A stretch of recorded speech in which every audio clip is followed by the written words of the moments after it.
ആളുകളെ കീഴടക്കാനായിട്ട് പണ്ട് കാലത്ത് പഠിപ്പിക്കുന്നതാണ് ഈ ലോകത്ത് ജീവിക്കാൻ പറ്റത്തില്ല, ഇവിടുന്ന് രക്ഷപ്പെടണമെന്ന് പഠിപ്പിച്ചതാണ് പഴയ കാലത്തെ സ്പിരിച്വൽ.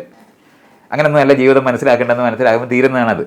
റിലീജിയൻ എന്ന് പറയുന്നത് ആളുകളെ മെരുക്കി അടിമകളാക്കി കാലയിലിട്ടിരുന്ന ചങ്ങല ആന്തരിക ചങ്ങലയാക്കുന്നതാണ് മതം. അല്ലാതെ അതിനകത്ത് വേറൊന്നുമില്ല. സ്പിരിച്വലിസം ഒന്നും അത് വേറെയാണെന്ന് പഠിപ്പിക്കുന്നതൊക്കെ ഈ നേരത്തെ പറഞ്ഞ ധ്യാനം പഠിപ്പിക്കാൻ പോയ കഴുതകൾ പഠിപ്പിക്കുന്നത്. അവന്മാരുടെ മാർക്കറ്റ് ഉണ്ടാക്കാൻ വേണ്ടി പറയുന്നതാണ് ഞങ്ങൾ റിലീജിയസ് അല്ല, ഞങ്ങൾ സ്പിരിച്വൽ ആണെന്ന് പറയുന്നത്. അവൻ്റെ സാധനം വിൽക്കണമെന്നുള്ള അർത്ഥമേ ഉള്ളൂ. ജനാധിപത്യ പൗരബോധത്തിനകത്ത് ഈ പറയുന്ന സാധനം ഇങ്ങനത്തെ ഡിവിഷൻസ് ഒന്നുമില്ല. നിങ്ങൾ സ്പിരിച്വലും റിലീജിയസും അത് കഴിഞ്ഞിട്ട് നിങ്ങളുടെ കുടുംബം എന്നൊക്കെ പറയുന്ന ഈ വാക്കുകളൊന്നും അവിടെ ഇങ്ങനെ ചർച്ചയ്ക്കേ വരുന്നില്ല. ആധുനിക ജനാധിപത്യത്തിന് ചേരുന്ന കുടുംബം ഉണ്ടാവും. ഡൈവോഴ്സ് ചെയ്തവർ, പണ്ട് ഡൈവോഴ്സി എന്ന് പറഞ്ഞൊരു വാക്കുണ്ടായിരുന്നോ? നമുക്ക് വിധവകളെ ലോകത്തുണ്ടായിരുന്നുള്ളൂ. ഡൈവേഴ്സി എന്ന് പറഞ്ഞൊരു അതാണിത് മനസ്സിലാക്കേണ്ടത്. ചത്തൊഴിയണമായിരുന്നു ഈ കഴുത. ഭർത്താവ് എന്ന് പറയുന്നത് ചത്തൊഴിയുന്നവരെ പെണ്ണുങ്ങളെ പിന്നെ ഉപദ്രവിക്കുക എന്നുള്ളതായിരുന്നു പിന്നെ ചെയ്തിരുന്നത്. വിധവകളെ ഉള്ളു. ഡൈവേഴ്സി എന്ന് പറയുന്നതിനെ നമുക്ക് ശരിക്കും പറഞ്ഞാൽ വിവാഹമോചിതർ എന്ന് പറഞ്ഞിട്ടൊരു ഒരാളെ വിവാഹമോചിത എന്ന് പറയാറുണ്ടോ? വിവാഹമോചിതൻ എന്ന് പറയാറുണ്ട്. ഇതൊന്നും രണ്ടും പറയാറില്ല ഇപ്പോൾ. കാരണം വീണ്ടും വിവാഹം കഴിക്കാൻ പറ്റുമെന്ന് എല്ലാവർക്കും അറിയാം. പണ്ടങ്ങനെയല്ല, ജീവിതകാലം മുഴുവൻ രണ്ടുപേര് കഴിഞ്ഞോണം, കൊച്ചുങ്ങളെ ഉണ്ടാക്കിക്കോണം, വളർത്തിക്കോണം, വേറൊരു അക്ഷരവും പിടിയാക്കരുത്. ഇങ്ങനെ പഠിപ്പിച്ചിരുന്ന ലോകത്തു നിന്നാണ് ഈ കുടുംബമൊക്കെ നിർത്തിയിരുന്നത്. കുടുംബം എന്ന് പറയുന്നത് അടിമത്തം പഠിപ്പിക്കുന്ന സ്ഥലം മാത്രമാണ്. മറ്റുള്ളവരുടെ വിവേചനപരമായിട്ട് പെരുമാറാൻ പഠിപ്പിക്കുന്ന സ്ഥലമാണ്. അതുകൊണ്ടാണ് ഞാൻ പറഞ്ഞ സാമൂഹിക വിരുദ്ധ കേന്ദ്രങ്ങളാണ് പഴയ കാലത്ത് കുടുംബങ്ങളല്ല. കൃഷി കുടുംബത്തിലൊക്കെ എങ്ങനെയാണ് ഈ കുടുംബം ഉണ്ടായെന്നുള്ളത് വേറൊരു വിഷയം തന്നെ പഠിപ്പിക്കാൻ അത് വലുതായിട്ട് പറയേണ്ടതാണ്.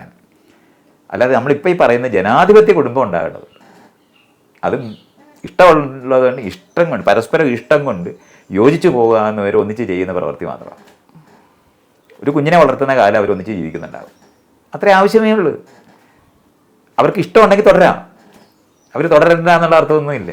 ഇഷ്ടമുള്ളവർ തുടരും, ഇഷ്ടമില്ലാത്തവർക്ക് പിരിയാം. പിരിഞ്ഞിട്ട് വീണ്ടും ഇഷ്ടമുള്ളവരുമായിട്ട് ഇണചേരാം. അങ്ങനെ പലതരത്തിലെ കുടുംബങ്ങളുണ്ട്. പണ്ട് കൃഷി കുടുംബം എന്ന് പറയുന്ന കുടുംബത്തിനെയാണ് നമ്മൾ കൂട്ടുകുടുംബം എന്ന് പറഞ്ഞിരുന്നത്. അതിനുശേഷം ഫാക്ടറിയോട് ബന്ധപ്പെട്ടാണ് അണുകുടുംബം ഉണ്ടായത്. ഇന്നങ്ങനല്ല. ഇന്ന് വിവാഹമോചിതരായ രണ്ടുപേര് തമ്മിൽ അവർക്ക് കുട്ടികളുണ്ടാവും, അവർ തമ്മിൽ ചേരും.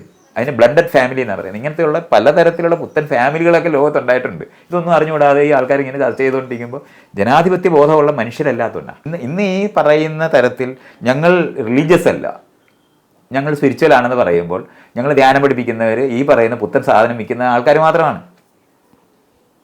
നമുക്ക് ആളുകൾ തമ്മിൽ പരസ്പരം ഒന്നിച്ച് ജീവിക്കുക എന്ന് പറയുന്നതിനകത്തെ കമ്പാനിയൻഷിപ്പ് എന്ന് പറയുന്ന മേഖലകളെയാണ് ഇവർ ഈ തരത്തിലുള്ള വാക്കുകൾ ഉപയോഗിച്ച് പറയുന്നത്. രണ്ട് ഇണകൾ തമ്മിൽ സൗഹൃദത്തോടെ ജീവിക്കുന്ന സമയത്ത് അവർക്ക് സുഹൃത്ത് വലയങ്ങൾ ഉണ്ടാകണമെന്ന് പഠിപ്പിക്കുന്ന സാധനങ്ങളാണിതെല്ലാം. നിങ്ങളുടെ ജീവിതത്തിന് വേറൊരു ലക്ഷ്യമുണ്ട്, ജീവിക്കുന്നതല്ല എന്ന് പഠിപ്പിക്കുന്നതുകൊണ്ടാണ് അത് പറയേണ്ടി വരുന്നത്. ജീവിതത്തിന് വേറൊരു ലക്ഷ്യമുണ്ട്. വേറെ ലക്ഷ്യമൊന്നും, ജീവിച്ചിരിക്കുന്നതാണ് ലോകത്തെ ഏറ്റവും പ്രധാനം. ആ ജീവിച്ചിരിക്കുന്നതിൻ്റെ ഗുണപരത വർദ്ധിപ്പിക്കുന്ന മേഖലയാണ് നമ്മൾ ജനാധിപത്യം കൊണ്ട് പറയുന്നത്. ഈ ഗുണപരതയെ തെറ്റായ രീതിയിൽ അവതരിപ്പിക്കുന്നതാണ് ഈ പറയുന്ന ഈ സ്പിരിച്വൽ എന്ന് പറയുന്ന വാക്ക്. അങ്ങനെയല്ല അത് മനസ്സിലാക്കേണ്ട.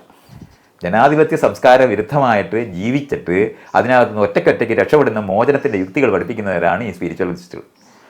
അതല്ല നമ്മൾ പറയുന്നത്. സ്പിരിച്വൽ എന്നും ഫിസിക്കൽ എന്നും ഉള്ള ഡിവിഷൻ ജനാധിപത്യത്തിലില്ല.